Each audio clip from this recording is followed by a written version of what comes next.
नमस्कार मित्र हो, आज मी निघालोय औरंगाबादला। आता 5 ते 6 दिवस मी आहे औरंगाबादमध्ये। बघूया तिकडे काय काय नवीन नवीन बघायला मिळतंय। चला। रत्नागिरीवरून औरंगाबादला जायला आंबा घाटातून कोकरूड मार्गे कराडला जायला हवं। आणि मी आलो सीएनजी भरायला। नेहमीप्रमाणे आमचा सीएनजी झाला आहे डाऊन। सीएनजी भरून घेतला पटकन आणि मी निघालो माझ्या आवडीच्या रस्त्यावर मलकापूर मधून कोकरूड मार्गे कराड।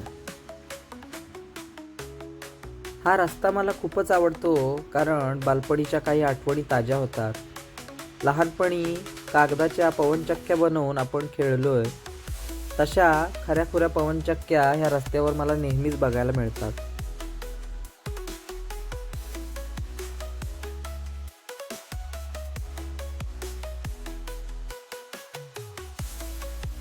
कराड येईपर्यंत दुपार झालीच आणि मग माझ्या पोटात कावळे ओरडायला लागले।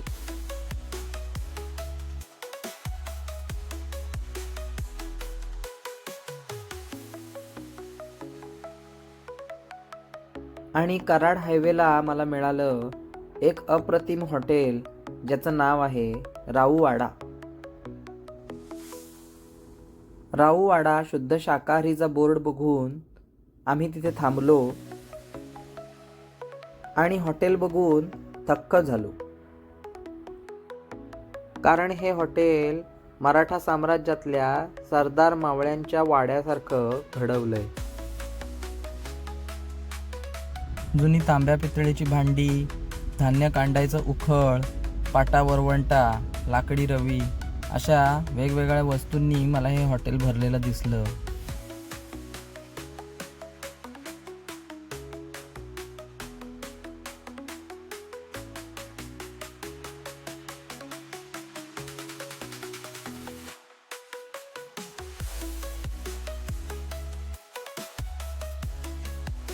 हॉटेलमध्ये आणखी काय काय आहे हे बघायला मी सगळं हॉटेल फिरायला घेतलं। मग मला जुन्यातला टीव्ही, जुन्यातला रेडिओसुद्धा बघायला मिळाला। जसा कोकणात कोकण मेवा तसं लोणची, शेवया मला इथे विक्रीला बघायला मिळाल्या।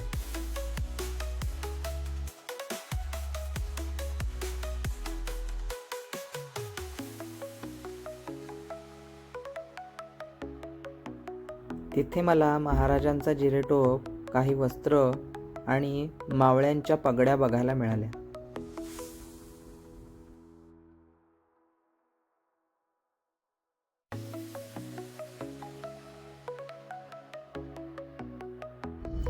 काउंटरवरच छत्रपती शिवाजी महाराजांची मूर्ती विराजमान दिसली, ती बघून आणखीन समाधान वाटलं। मग मी निघालो हात धुवायला। मराठीमध्ये लिहिलेला बोर्ड होता हस्तप्रक्षालन आणि नदीपात्रातल्या मोठ्या काळीत्री दगडांमध्ये कोरलेली बेसिन बघायला मिळाली।